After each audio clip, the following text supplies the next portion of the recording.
Good afternoon to all of you. I am Wasim Khan. Today we discuss on memory allocation, swapping and fragmentation. Last lecture में हमने logical address और physical address के बारे में पढ़ा था। फिर उसमें हमने देखा था डायनामिक लोडिंग क्या होता है, डायनामिक लिंकिंग क्या होती है। आज हम सबसे पहले पढ़ेंगे स्वैपिंग। स्वैपिंग एक ऐसी मैकेनिज्म है जिसमें हम प्रोसेस को स्वैप्ड करते हैं temporary out of from main memory से मूव कराते हैं सेकेंडरी मेमोरी में, जिसको बोलते हैं हम डिस्क। और जो मेमोरी रहती है वो अवेलेबल होती है टू अदर प्रोसेस, और नई प्रोसेस को हम स्वैप इन करते हैं। जो मेमोरी से मीन्स मेन मेमोरी से सेकेंडरी मेमोरी में जो प्रोसेस मूव होती है उसको बोलते हैं हम स्वैप आउट, और मेन मेमोरी के अंदर जो प्रोसेस हम इन करते हैं उसको बोलते हैं स्वैप इन। तो combination of swap in and swap out is called swapping.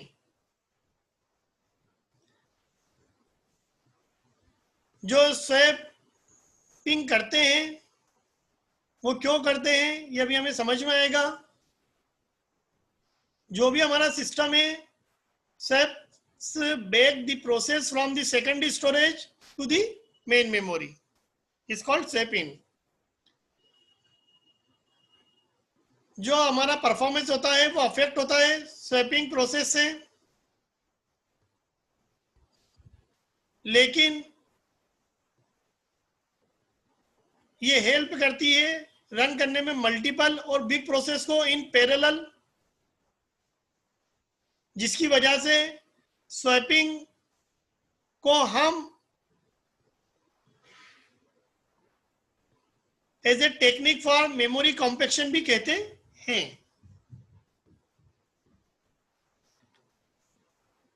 A process can be swapped temporarily out of memory to a backing store and then brought back into memory for continue execution. Backing store को हम बोलते हैं fast disk large enough to accommodate copies of all memory images for all users, must provide direct access to these memory images. Roll out and roll in.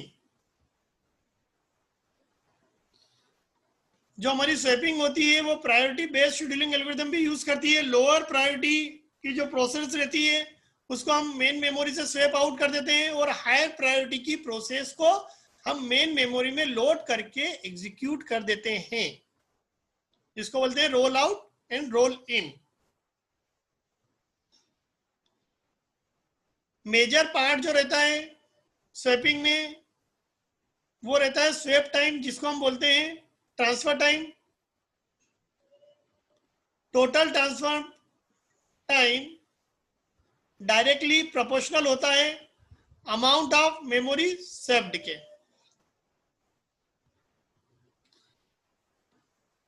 Swapping का modified version भी आया है कई system में, example Unix, Linux and Windows. System maintain करते हैं ready queue of ready to run process which have memory image on the disk. जैसा कि मैंने बताया है मेन मेमोरी से आपकी प्रोसेस सेकेंडरी स्टोरेज डिवाइस जिसको बोलते हैं बेकिंग स्टोर में जाती है तो उसको बोलते हैं स्वैप आउट, और बेकिंग स्टोर सेकेंडरी स्टोर से जो प्रोसेस है मेन मेमोरी में जाती है उसको कहते हैं स्वैप इन। एक वर्ड यूज होता है हमारा कंटीन्यूअस एलोकेशन। मेन मेमोरी को जनरली हम दो पार्टीशन में तोड़ते हैं। एक पार्टीशन में हमारा ऑपरेटिंग सिस्टम होता है जो लो मेमोरी एरिया कहलाता है, और दूसरे पार्टीशन में हमारी प्रोसेस रहती है जिसको हम हाई मेमोरी एरिया कहते हैं। जैसा कि हमने प्रीवियस लेक्चर में भी पढ़ा था, बेस रजिस्टर, लिमिट रजिस्टर और एमएमयू।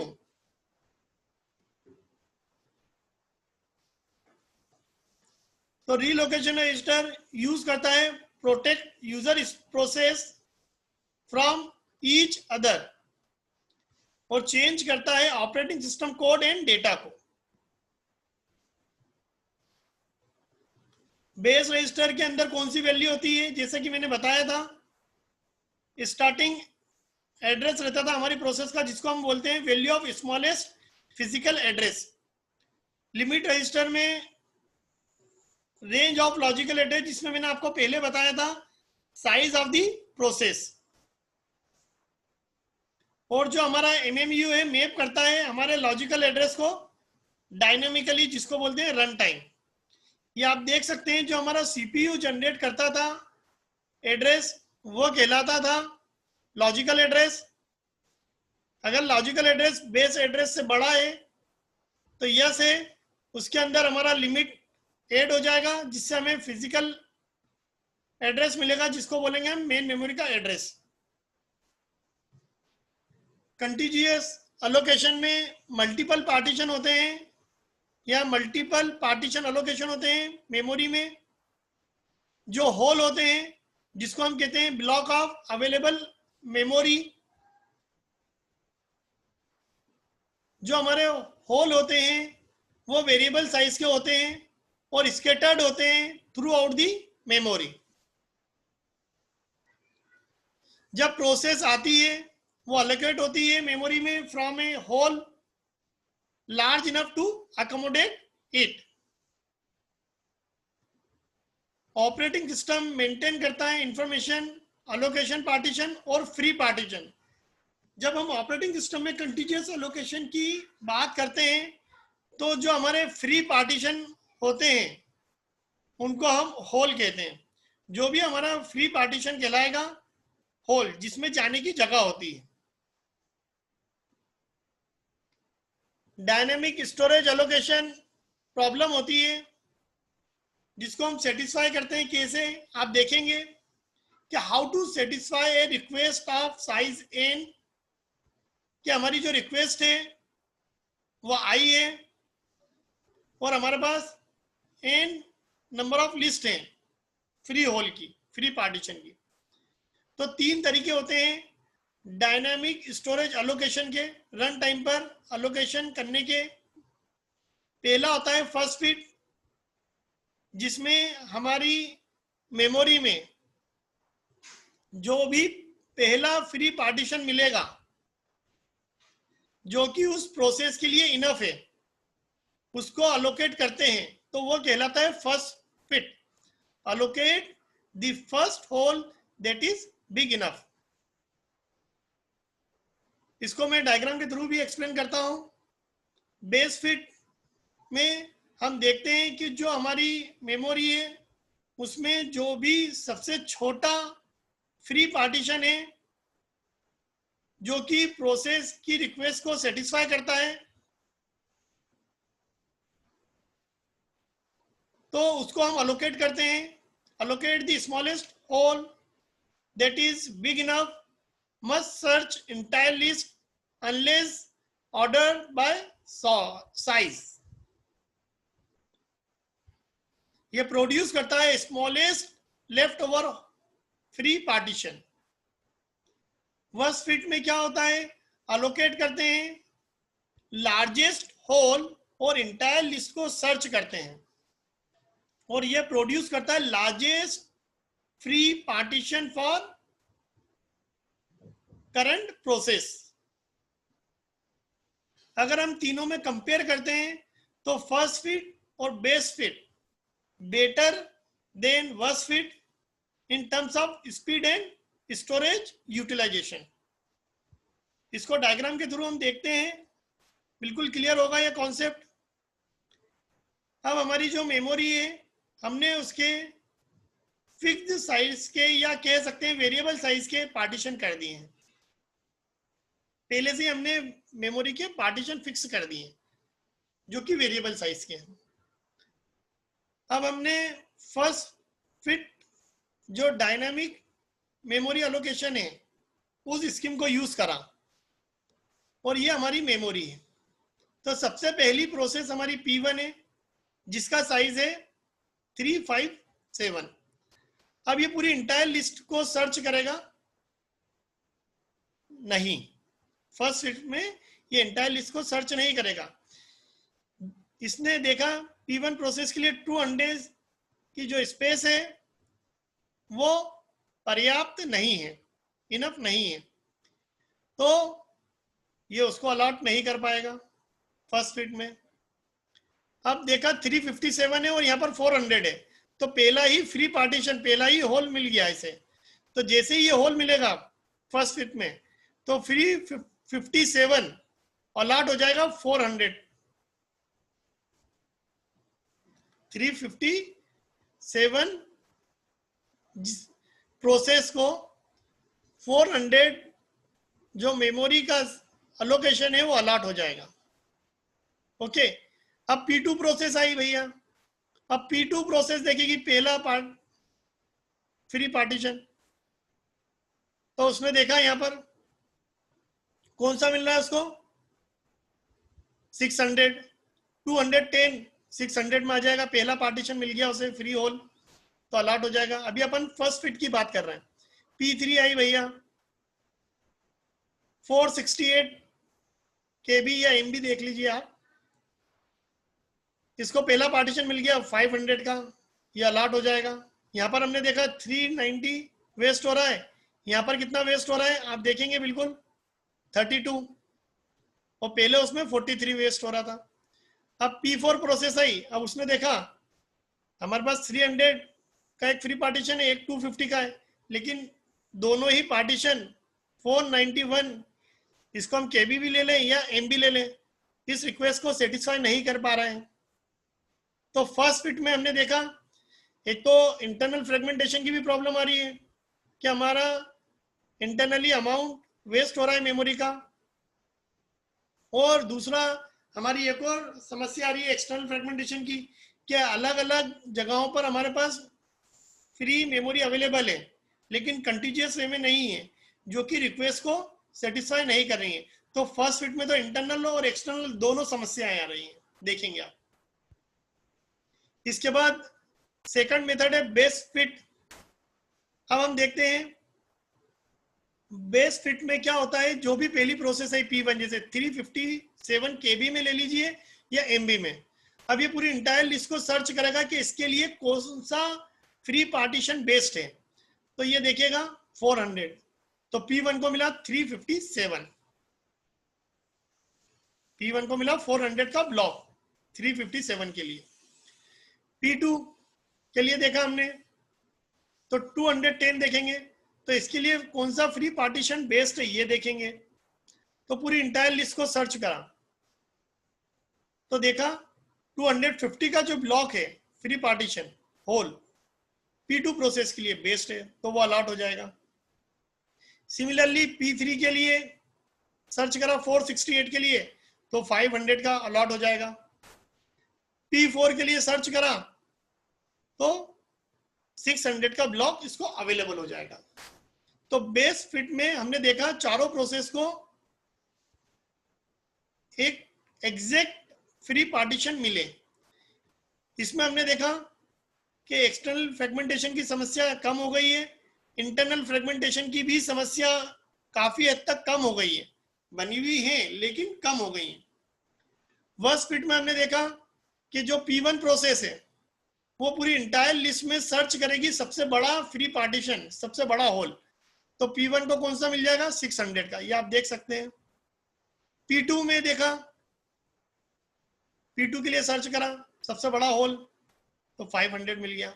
अब रही P3, तो P3 के लिए P3 को जरूरत है स्पेस की 468, क्योंकि 600 और 500 तो पहले ही अलॉट हो चुके हैं वर्स्ट फिट में, तो इसको स्पेस मिलेगी ही नहीं, फ्री होल मिलेगा ही नहीं, फ्री पार्टीशन मिलेगा ही नहीं। P4 के लिए सर्च करा, 491 की स्पेस चाहिए, इसको फ्री स्पेस चाहिए, तो हमने देखा कि 491 भी इसको नहीं मिल पा रहा है। तो वर्स्ट फिट हमने देखा कि इसमें मेमोरी का बेटर यूटिलाइजेशन नहीं हो पा रहा है। फर्स्ट फिट और बेस्ट फिट बेटर यूटिलाइज कर रहे हैं मेमोरी को। एक और चीज अगर हम दोनों में देखें तो फर्स्ट फिट में हमें स्पीड तो ज्यादा मिलेगी लेकिन मेमोरी प्रॉपर यूज नहीं हो पा रही है। बेस्ट फिट में थोड़ी सी स्पीड कम होगी लेकिन बेटर मेमोरी का यूटिलाइजेशन होगा। अगर हम तीनों में कंपैरिजन करते हैं तो बेस्ट फिट में मेमोरी का यूटिलाइजेशन सबसे अच्छा होता है और फर्स्ट फिट में मेमोरी का यूटिलाइजेशन बेस्ट फिट से तो थोड़ा कम है लेकिन स्पीड ज्यादा रहती है।